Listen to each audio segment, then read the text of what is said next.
3 دن گزر گئے روتے روتے، آپ میں آنسو لیے، بے کری استرابی امت کی خاطر۔ وہ یار ہم دیکھو ہم کیسے دندنائے پھرتے ہیں مزے سے، جیسے پیچھے کچھ ہوا ہی نہ۔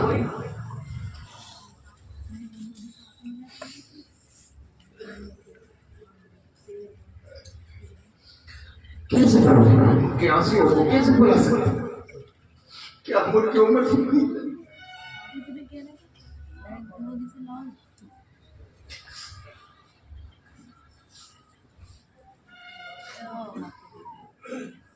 کس سے شکوا کرے، کس سے شکایت کرے؟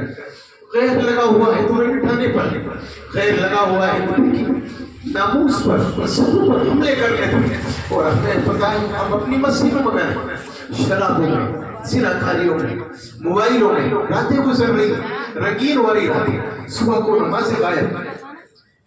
کیا ہوگا ہمارا؟ اس لیے آقا نے آنسو بہائے تھے۔ کیا گزرتی ہوگی آپ کی دل پر جب پیر کو، جمعرات کو میرے عمل آپ کے عمل نبی کے دربار میں پہنچتے ہوں۔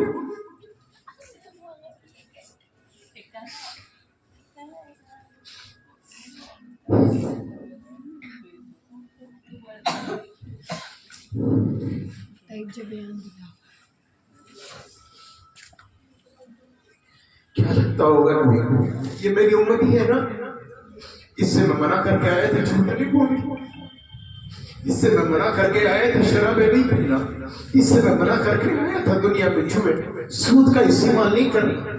سب کر لیا، دل بھر گیا، بلڈنگ بن گئی، عمارات بن گئی، مال اکٹھے ہو گئے، مزے آ گئے۔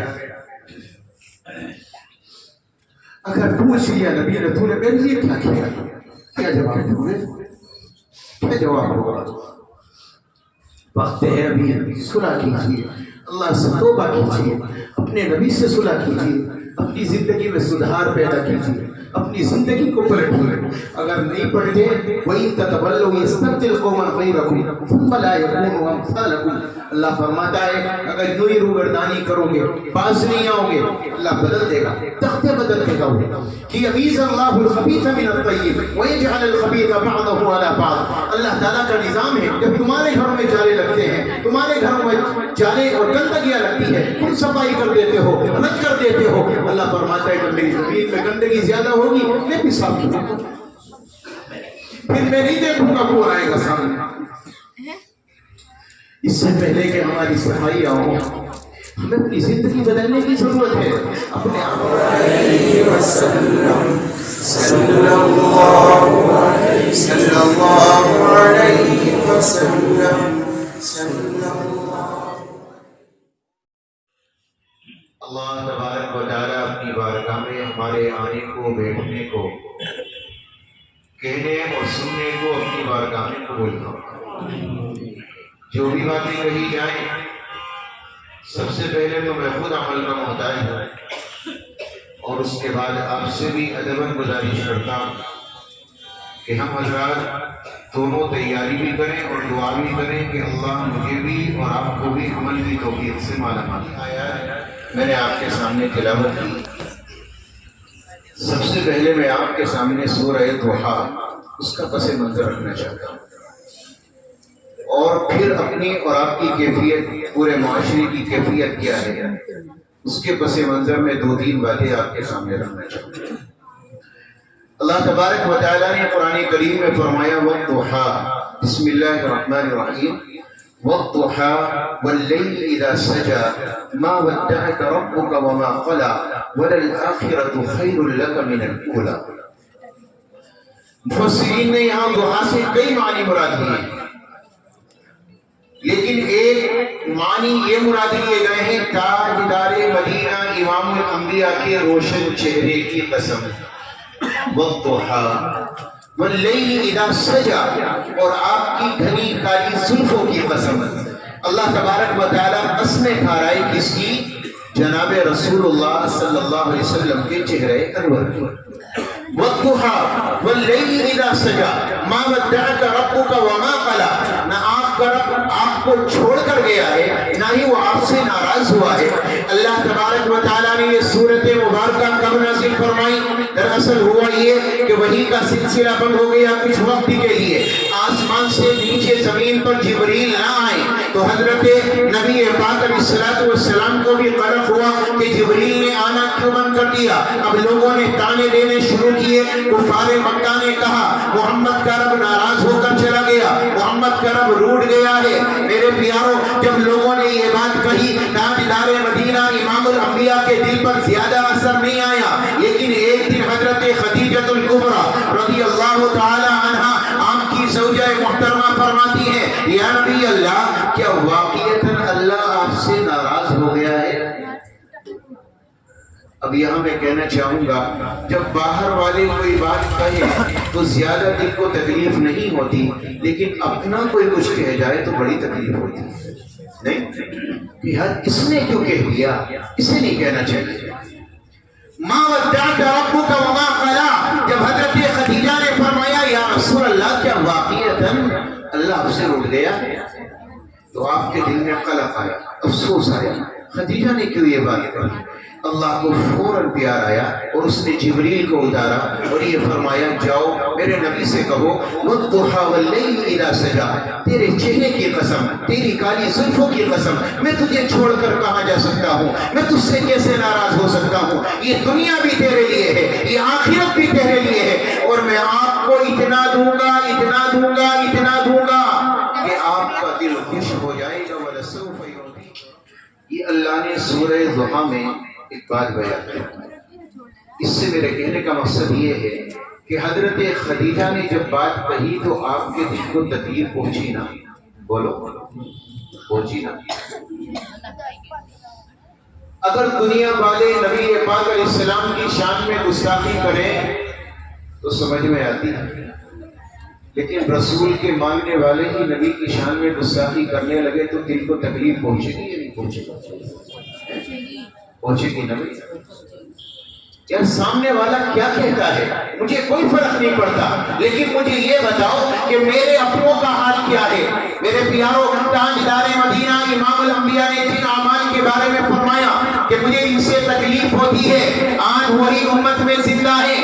آپ نے احتجاج تو کر لیا، آپ نے جلوس تو نکال لیا، فلانے نبی کی شان میں گستاخی کی ہے، چلو جلوس نکالا جائے، احتجاج کیا جائے، پوسٹیں لگائی جائیں اور فیس بک کر دیا جائے، لیکن مجھے ایک بات بتاؤ، میرے اعمال سے، آپ کے اعمال سے، میری زندگی سے اور آپ کی زندگی سے تاجدار مدینہ کے دل میں جو داغ لگے ہیں اور آپ کا دل جو چھلنی ہوا ہے، مجھے یہ بتاؤ اس کا مداوع کیا ہو سکتا ہے؟ اس کے لیے پوسٹیں ہم نے کبھی نہیں لگائی، اس کے لیے کبھی جلوس ہم نے نہیں نکالا، اس کے لیے کبھی ہم نے احتجاج نہیں کیا، ہم نے نمازی ذرہ برابر نہیں پڑھی۔ رمضان آیا 90% 95% نمازی، لیکن نماز نکلا 20% بھی نمازی نہیں۔ میرے یہاں کے آقا نے کیا فرمایا تھا؟ قرۃ عینی فی الصلاۃ، میری آنکھوں کی ٹھنڈک نماز میں ہے۔ اگر میرا امتی ہے نماز نہیں چھوڑے گا، لا صوم فی الاسلام لمن لا صلاۃ لہ، اور مسلمان یاد رکھے اگر وہ نماز کا پابند نہیں ہے، وہ اپنے اوپر اسلام کا لبیل نہیں لگائے، وہ مسلمان نہیں ہو سکتا۔ 100% تو بے نمازی ہے، تو کیا نبی کے دل کو تکلیف نہیں پہنچی؟ جب لوگ دنیا نہ مانے تو بڑی تکلیف ہوتی ہے، جب گھر والی اولاد نہ مانے تو تکلیف زیادہ ہوتی ہے کہ یار میرا بس میری اولاد پر نہیں چاہیے۔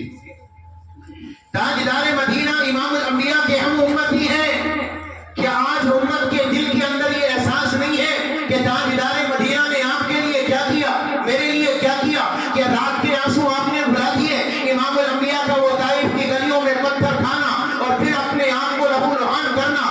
آئے ہائے، خادم کہتا ہے آقا علیہ السلام پر جب پتھر برسائے گئے، پتھروں کی بارش کی گئی اور نبی نے جب ایک ٹیک لگائی، قربان جاؤ تاجدار مدینہ کی میں نے جھوٹیاں اتارنی چاہیے۔ غلام کہتا ہے آپ کی جھوٹیاں خون میں لت پت ہو کر آپ کے قدموں سے چمٹ گئی، جب میں نے اتارنی چاہی تو اتر نہ سکی۔ امت نے اسے بلا دیا۔ کبھی وہ یاد آیا؟ یار ماں باپ احسان کر جائیں نا تو یاد رہتا ہے، اولاد احسان کر دے یاد رہتا ہے، کوئی دوست احسان کر جائے یاد رہتا ہے۔ جس آقا نے میری خاطر آپ کی خاطر اپنا خون بہایا، آج امت کو وہی یاد نہیں، انہی کو بھلا دیا جن کی پوری راتیں گزر جاتی۔ اماں عائشہ کا بیان ہے، ایک رات میرے نبی کی زبان پر آیت آئی، وَامْتَازُوا الْيَوْمَ أَيُّهَا الْمُجْرِمُونَ، قیامت کا میدان ہوگا، اللہ نیکوکاروں کو الگ کرے گا، اللہ بدکاروں کو الگ کرے گا، نمازیوں کی صف کو اللہ الگ بنائے گا، بے نمازیوں کی صف الگ ہوگی، زانی بدکار الگ ہوں گے، نیک پاک دامن الگ ہوں گے، شراب پینے والے الگ ہوں گے، نہ پینے والے بچنے والے الگ ہوں گے، ماں باپ کی نافرمانی کرنے والے الگ خانے میں، فرما برداری اطاعت کرنے والے ایک خانے میں۔ جب نبی کی زبان پر یہ آیت آئی، نبی کو امت کا خیال آ گیا، نبی نے امت کے غم میں رونا شروع کر دیا، آنکھ سے آنسو نکلنے لگے، آپ کی داڑھیاں مبارک تر ہو گئی، آپ کا سینہ تر ہو گیا، آپ علیہ السلام نے سجدہ کیا، آپ کا مسلح تر ہو گیا۔ اماں عائشہ کا بیان ہے، مجھے پیدا کرنے والے کی قسم، عائشہ فرماتی ہے جب میں نے صبح مسلح اٹھایا تو وہ مسلح آنسو سے بھیگ چکا تھا، تر ہو چکا تھا۔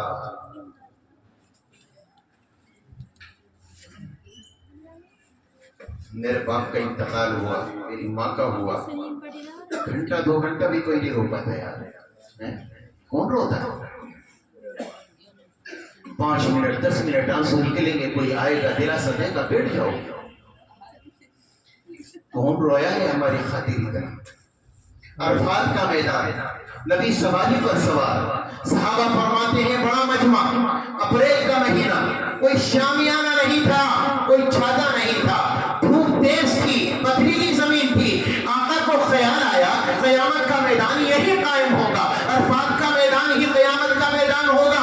نبی کو پھر امت کا خیال آیا اور رونا شروع کر دیا۔ فرماتے ہیں صحابہ 1 منٹ نہیں، 5 منٹ نہیں، گھنٹہ نہیں، 2 گھنٹہ نہیں، علماء نے تخمینہ لکھا ہے کہ تقریباً 5 یا 6 گھنٹے نبی کی آنکھ کا آنسو بند نہیں ہوا،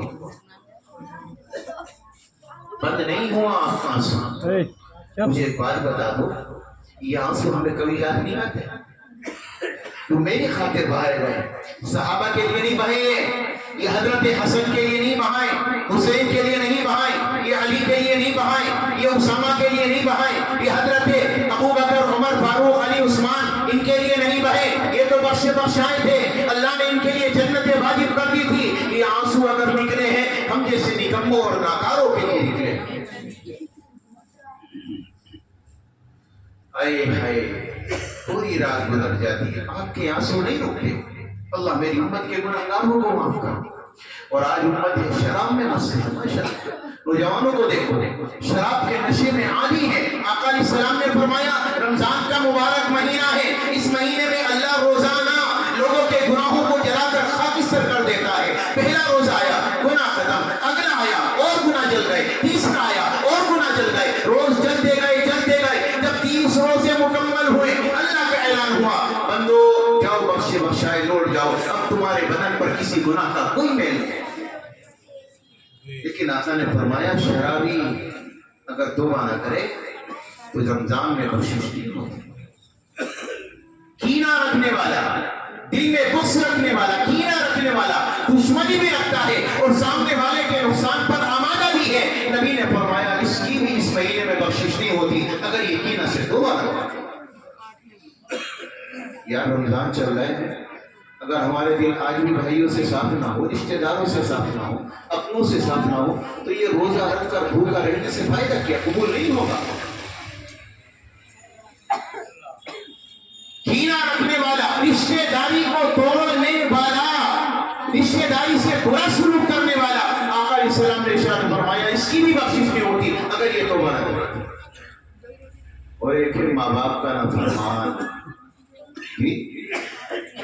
ماں باپ کو ستانے والا، ماں باپ کے دلوں کو دکھانے والا، ماں باپ کو تکلیف دینے والا، ان کے دل کو ایسا دینے والا۔ فرمایا اس مہینے میں اگر وہ روزہ رکھتا ہے اور ماں باپ سے صلح صفائی نہیں کرتا ہے، یقین جانیے اس مہینے میں اس کی بھی مغفرت نہیں ہوتی۔ ماں کے قدموں کے نیچے جنت ہے، باپ جنت کے دروازوں میں سے بیچ کا دروازہ ہے۔ اگر بندہ چاہتا ہے کہ مجھے جنت ملے، وہ ماں کی خدمت کرے، باپ کی خدمت کرے۔ پیئے گا، رمضان گزر جائے گا، ہماری ہر سب آ گیا، رمضان گزر جائے گا، شراب پینے والوں کی وہ بند نہیں ہوتی، کینہ رکھنے والے اپنے دل صاف نہیں کریں گے، ماں باپ کے نافرمانی کرتے رہیں گے، رشتہ داری توڑنے والے توڑتے رہیں گے، اور ان کے دل خوشی ہوں گے کہ آج اللہ نے ہمیں معاف کر دیا۔ اللہ کے بندو جب تک توبہ ان گناہوں سے نہیں ہوگی معافی نہیں مل سکتی۔ ہم نے تاجدار مدینہ امام الانبیاء کو بھلا دیا، بالکل بھلا دیا۔ وہی شراب کے عادی، وہی دلوں میں کینہ، وہی بغض و عداوت، وہی نافرمانیاں آج بھی ہماری ایسی ہی زندہ ہے جیسے رمضان کے آنے سے پہلے زندہ تھے۔ کیا فائدہ ہوا رمضان کے آنے کا؟ اے ہائے بھول گئے، سب کچھ بھلا دیا۔ ایک مرتبہ جبریل امین علیہ السلام تشریف لائے۔ میں قربان جاؤں، میں زیادہ لمبی بات نہیں کروں گا، لیکن یہ واقعہ ضرور سناؤں گا، میرا دل چاہتا ہے۔ تاجدار مدینہ امام الانبیاء کے دربار عالیہ میں جبریل تشریف لائے، آقا کو سلام کیا۔ نبی پاک علیہ السلام نے سلام کا جواب دیا اور بیٹھ گئے۔ جبریل کہنے لگے، یا رسول اللہ، آج اللہ نے مجھے جہنم کا دیدار کرایا۔ اس کا دیدار کرایا؟ جہنم۔ تو نبی نے فرمایا، کیا دیکھا؟ یا رسول اللہ، جہنم کے لوگوں کو دیکھا۔ کیا دیکھا؟ سب سے پہلا طبقہ، اس میں سب سے زیادہ عذاب ہے، سب سے نیچے کا طبقہ، ان المنافقین فی الدرک الاسفل من النار ولن تجد لهم نصیرا۔ اس نچلے طبقے میں منافقین کو ڈالا جائے گا جو دل میں نفاق رکھتے ہیں، دل میں تو کفر بھرے ہیں لیکن ظاہر سے اسلام ظاہر کرتے ہیں، وہ ڈالے جائیں گے۔ فرمایا پھر کہ اس کے بعد کفار، اس کے بعد تیسرے طبقے میں مشرکین، پھر نجومی، اس کے بعد یہودی، اس کے بعد عیسائی۔ 7 طبقے ہیں جہنم کے، لہا 7 ابواب لکل باب منہم جزء مقسوم۔ اللہ تبارک و تعالیٰ نے فرمایا ہر ایک کا دروازہ الگ، منافقین جس دروازے سے جائیں گے وہ دروازہ الگ، کافر جس سے جائیں گے وہ دروازہ الگ، مشرک جس سے جائیں گے وہ دروازہ الگ۔ جب 7ویں کی باری آئی تو جبریل کی زبان خاموش ہو گئی۔ نبی نے فرمایا، جبریل 7ویں میں کیا دیکھا؟ فرمایا، آقا یہ نہیں بتا سکتا۔ بتاؤ نا کیا دیکھا؟ یا نبی اللہ، آپ امت کے لیے بڑے نرم ہیں، آپ کے دل میں بڑی نرمی ہے، امت میں یہ بڑا پیار ہے، آپ کو میں بتا کر آپ کے دل کو تکلیف نہیں دے سکتا۔ میرے آپ کے آقا نے فرمایا، جبریل بتانا تو ہوگا، کیا نظر آیا؟ 7ویں طبقے میں کیا دیکھا؟ تو جبریل کہنے لگے، یا نبی اللہ، میں نے 7ویں طبقے میں آپ کی امت کے بے نمازی دیکھے، آپ کی امت کے شرابی دیکھے، آپ کی امت کے زانی دیکھے، آپ کی امت کے جوا کھیلنے والے دیکھے، آپ کی امت کے نافرمانوں سے 7واں طبقہ بھرا ہوا ہے۔ جبریل کہتے گئے، نبی کی آنکھ سے آنسو نکلتے گئے، جبریل کہتے گئے، نبی کا دل پھنستا گیا، آقا علیہ السلام روتے گئے، جبریل نے سلام کیا، چلے گئے، آقا کی آنکھ کا آنسو بند نہیں ہوا۔ نماز کا وقت آیا، میرے آپ کے نبی نے نماز ادا کرائی، اپنے حجرے میں چلے گئے اور جا کر اپنا حجرہ بند کر لیا۔ پھر نماز کا وقت آیا، نبی نے نماز ادا کرائی، پھر اپنا حجرہ بند کر لیا۔ تاجدار مدینہ نے کسی صحابی سے کوئی کلام نہیں کیا، پورا دن گزر گیا۔ صحابہ سمجھ گئے کوئی نہ کوئی بات تو ہے، ان سے کوئی غلطی ہوئی ہے کہ نبی جو کلام نہیں کرتے، صبح سے شام ہو گئی، کوئی تو بات ہوگی، کوئی تو وجہ ہوگا، کوئی تو علت ہوگی، کلام کیوں نہیں کرتے؟ اگلا دن آ گیا، اے ہائے، لوگوں نے کہا ایسے بات نہیں بنے گی، جاؤ حضرت ابوبکر کو بھیجو، وہ یار غار ہے، بات بن جائے گی، انہیں بتائیں گے معاملہ کیا ہے۔ حضرت ابوبکر دروازے پر پہنچے، آواز دی، السلام علیکہ یا رسول اللہ، السلام علیکہ یا حبیب اللہ، السلام علیکہ یا نبی اللہ۔ 3 مرتبہ صدا لگائی، اندر سے کوئی جہری جواب نہ آیا۔ حضرت ابوبکر آنکھ میں آنسو لیے واپس چلے آئے اور فرمانے لگے، لوگوں ناراضگی تم سے نہیں، ناراضگی شاید مجھ سے ہے، نبی نے میری آواز کو سن کر بھی دروازہ نہیں کھولا۔ اگلا دن آیا، نبی نماز پڑھانے آئے، پھر کلام نہ، پھر چلے گئے، پھر کلام نہ کیا، پھر چلے گئے۔ ایک دن گزرا، دوسرا دن گزرا، تیسرا دن گزرا، لوگوں نے حضرت عمر کو بھیجا، تم جاؤ، جا کر معلوم کر کے آؤ۔ حضرت عمر گئے، وہ بھی واپس چلے آئے، یا رسول اللہ السلام علیکم، یا حبیب اللہ السلام علیکم۔ دروازہ نہیں کھلا، جہری پر جواب نہیں آیا، لوگوں میں بے چینی بڑھتی گئی، لوگوں میں اضطراب اضطرابی بڑھتی گئی، لوگ پریشان ہو گئے، آقا ہم سے کلام کیوں نہیں کرتے، وجہ کیا ہے، علت کیا ہے؟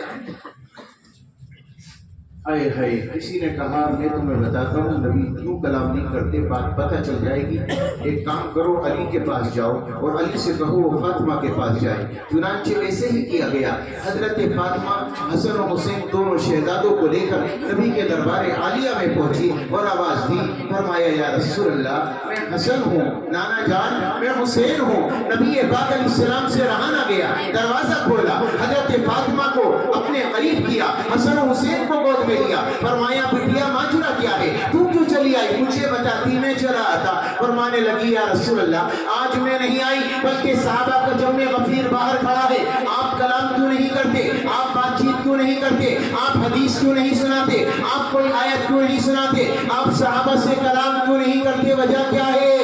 نبی پاک علیہ السلام سمجھ گئے میرا 3 دن بہزار رہنا یہ صحابہ پر شاد گزرا ہے، آپ باہر تشریف لائے، مسجد میں جمع ہوئے، لوگ اکٹھے ہو گئے، ارے ایک آنکھ میں آنسو لیے ہوئے تھا، نبی کی ناراضگی پتہ نہیں مجھ سے تو نہیں ہے، نبی کہیں مجھ سے خطا تو نہیں ہے، نبی پاک علیہ السلام کا کہیں میں نے تو دل نہیں توڑا۔ نبی پاک علیہ السلام نے فرمایا لوگوں میری ناراضگی تم سے نہیں ہے، میں تم سے خفا نہیں ہوں، پیغامبر جبریل آیا تھا، اس نے مجھے بتایا جہنم کے 7ویں طبقے میں میری امت کے گناہگار بھرے ہیں۔ جب جبریل نے مجھ سے یہ کہا تو میں نے قسم کھا لی جب تک میرا اللہ میرے گناہگاروں کو معاف نہ کر دے میری امت کے، میں اپنے سر کو سجدے سے نہیں اٹھاؤں گا۔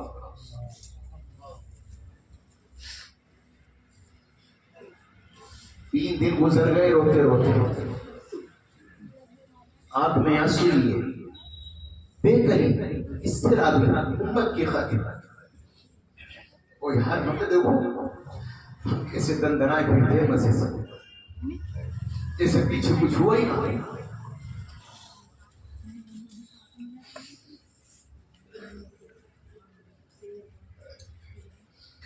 کیسے کہ آنسو کو کیسے بھلا سکتے، کیا ملک کی عمر کی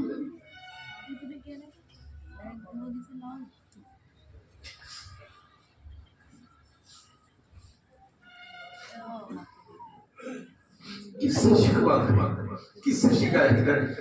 غیر لگا ہوا ہے تمہیں بٹھانے پر، غیر لگا ہوا ہے تم کی ناموس پر، عزتوں پر حملے کرنے پر، اور ہمیں پتہ ہے ہم اپنی مسجدوں میں شرابوں میں، زناکاریوں میں، موبائلوں میں راتیں گزر رہی، رنگین ہو رہی راتیں، صبح کو نماز غائب، کیا ہوگا ہمارا؟ اس لیے آخر یہاں صبح آئے تھے،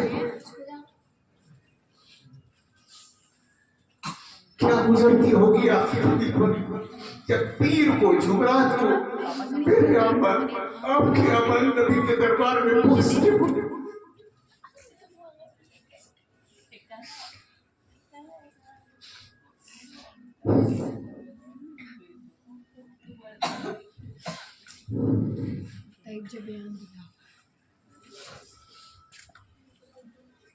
کیا لگتا ہوگا یہ میری امتی ہے نا، اس سے میں منع کر کے آیا تھا جھوٹ نہیں بولنا، اس سے میں منع کر کے آیا تھا شرابیں نہیں پینا، اس سے میں منع کر کے آیا تھا دنیا میں جھوٹ سود کا استعمال نہیں کرنا، سب کر لیا، دل بھر گیا، بلڈنگ بن گئی، عمارات بن گئی، مال اکٹھے ہو گئے، مزے آ گئے۔ اگر پوچھ لیا نبی نے تو نے میرے لیے کیا کیا، کیا جواب دوں گے، کیا جواب ہوگا؟ وقت ہے ابھی صلح کیجیے، اللہ سے توبہ کیجیے، اپنے نبی سے صلح کیجیے، اپنی زندگی میں سدھار پیدا کیجیے، اپنی زندگی کو پلٹیے۔ اگر نہیں پلٹے وَإِن تَتَوَلَّوْا يَسْتَبْدِلْ قَوْمًا غَيْرَكُمْ ثُمَّ لَا يَكُونُوا أَمْثَالَكُمْ۔ اللہ فرماتا ہے اگر یوں ہی روگردانی کرو گے، باز نہیں آؤ گے، اللہ بدل دے گا، تختے بدل دے گا۔ کہ یمیز اللہ الخبیث من الطیب ویجعل الخبیث بعضه علی بعض۔ اللہ تعالیٰ کا نظام ہے جب تمہارے گھروں میں جالے لگتے ہیں، تمہارے گھروں میں جالے اور گندگیاں لگتی ہے، تم صفائی کر دیتے ہو، رد کر دیتے ہو، اللہ فرماتا ہے جب میری زمین میں گندگی زیادہ ہوگی میں بھی صاف کروں گا، پھر میں نہیں دیکھوں گا کون آئے گا سامنے۔ اس سے پہلے کہ ہماری صفائی ہو، ہمیں اپنی زندگی بدلنے کی ضرورت ہے، اپنے آپ کو بدلنے کی ضرورت ہے۔ وجعل الذلة والصغار على من خالف امری. تم دنیا کے چکر میں پڑ کر سوچتے ہو دنیا کی حکومتیں، یہاں کے دنیا کے کاروبار، یہاں کے بنگلے، یہاں کی گاڑیاں، یہ یہاں کے تعلقات تمہیں عزتیں دلا سکتے ہیں. نہیں نہیں نہیں، آقا نے فرمایا تھا لوگوں اگر میرے دامن کو تم نے تھام لیا دنیا کی کوئی شے تمہیں ذلیل نہیں کر سکتا، کوئی ذلیل نہیں کر سکتا. ایک بار میرے دامن کو تھام کر دیکھو، میری سنتوں پر چل کر دیکھو، میرے طریقے پر آ کر دیکھو، پھر دیکھنا دنیا کو کیسے تمہارا اللہ غلام بناتا ہے. دنیا اللہ کے چلانے سے چلتی ہے، دنیا کے حکمرانوں کے چلانے سے نہیں چلتی. اللہ تعالیٰ قرآن کریم میں فرماتا ہے قل اللہم مالک الملک تؤتی الملک من تشاء وتنزع الملک ممن تشاء وتعز من تشاء وتذل من تشاء بیدک الخیر انک علی کل شیء قدیر. اللہ فرماتا ہے چلانے والی ذات میری ہے، نظام دنیا میں چلاتا ہوں، جس سے چاہے بادشاہت دے دو، جس سے چاہے چھینو، یہ میرا نظام ہے. تم میرے راستے پر آ جاؤ، حکومت تمہارے ہاتھوں میں دوں گا. ان الارض یرثها عبادی الصالحون، اس زمین کا وارث میں نیک بندوں کو بناؤں گا، لیکن کرو تو صحیح. اب زانیوں کے ہاتھ میں تو حکومت آئے گی نہیں، شرابیوں کے ہاتھ میں تو حکومت آئے گی نہیں، سود لینے والوں کے ہاتھوں میں تو حکومت آئے گی نہیں، کیونکہ پتا ہے اگر ان کے ہاتھوں میں دے دی تو یہ ملک کا نظام تباہ اور برباد کر دے گا. اللہ ہمیں سمجھ عطا فرمائے، ہمیں عمل کی توفیق عطا فرمائے. اللہ کے واسطے آپ سے ایک ہی گزارش ہے، بڑے وقت ہو گئے جلسے ہوتے ہوتے، میں سمجھتا ہوں شاید 20-25 سالوں میں جتنے جلسے ہوئے ہیں نا، شاید اس سے پہلے کبھی اتنے جلسے ہوئے جتنے اب ہو گئے، جتنے اب جلسے ہو گئے. لیکن تبدیل کوئی بدلاؤ ہماری زندگی ہے بھائی؟ جیسے تھے ویسے ہی، جیسے تھے ویسے ہی تھے، بس تقریر میں مزہ آ گیا، لطف آ گیا، کام ختم ہو گیا، چلو بھائی اپنے گھروں کرنا وہی ہے جو ہم نے کیا کرنا ہے. اللہ ہمیں بدلنے کی توفیق عطا فرمائے. دعائیں کیا کریں اللہ سے، اپنے لیے مانگے. دنیا کا کچھ نہیں پتا، کب ختم ہو گیا کچھ نہیں پتا، نہ جانے کتنے چلے گئے اور کتنے چلے جائیں گے. یاد رکھیے گا دنیا میں جیتے ہم اس طرح ہیں جیسے ہمیں کبھی مرنا ہی نہیں ہے، اور عمر ایسے جاتے ہیں کبھی آئے نہیں، کبھی جیا ہی نہیں. چند دنوں میں نام ایسے اللہ مٹی میں، جیسے مٹی میں انسان دفن کر کے آتے ہیں نا، تو اللہ نام بھی ایسے منع کر دیتا ہے کہ جیسے آیا ہی نہیں تھا، دنیا میں تھا ہی نہیں. کریں گے کوشش انشاءاللہ، جی بدلیں گے اپنے آپ کو انشاءاللہ.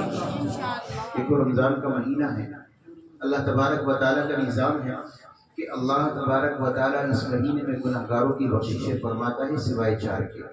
اگر آپ میں سے کوئی گناہوں میں ملوث ہے، مثلا شراب کا عادی یا کینہ ہے یا ماں باپ کی نافرمانی، رشتہ داری کا تعلق ٹوٹنا، تو خدا را دلوں کی صفائی کریں، صلح کریں.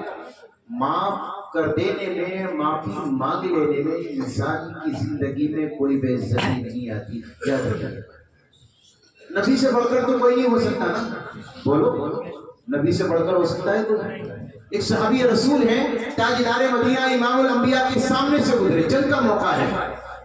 اب صحابی کا پاؤں نبی کے پاؤں پر رکھا گیا، تو صحابی سوچنے لگے یار میرا پاؤں نبی کے پاؤں پر رکھا گیا، کہیں ایسا نہ ہو اللہ کی طرف سے میرے خلاف کوئی وحی اتر آئے. ٹھیک تو ہوا کیا، جب ان کا پاؤں رکھا گیا میرے نبی کے ہاتھ میں چھڑی تھی، آقا علیہ السلام نے چھڑی اس کے مار دی. اچھا اس نے لوہے کی زرہ پہنی تھی، کیا پہنی تھی؟ لوہے کی زرہ پہ تلوار اثر کرتی ہے بھائی، تو ڈنڈی اثر کرے گی؟ بولو نہیں کر سکتی نا. تاجدار مدینہ امام الانبیاء کے درمیان سے صحابی چلے گئے، پوری رات سوچتے رہے پتہ نہیں صبح کو میرے خلاف کیا حکم آ جائے. صبح ہوئی، نماز کے بعد میرے نبی نے ایک صحابی کو بلایا، فرمایا جاؤ ذرا جا کر کہو کل شام جس کا پاؤں نبی کے پاؤں پر رکھا گیا تھا وہ صحابی نبی کے دربار میں آ جائے. اب ان صحابیوں نے جا کر بتایا کہ اللہ کے نبی نے اس صحابی کو بلایا ہے جس کا پاؤں نبی کے پاؤں پر رکھا گیا تھا.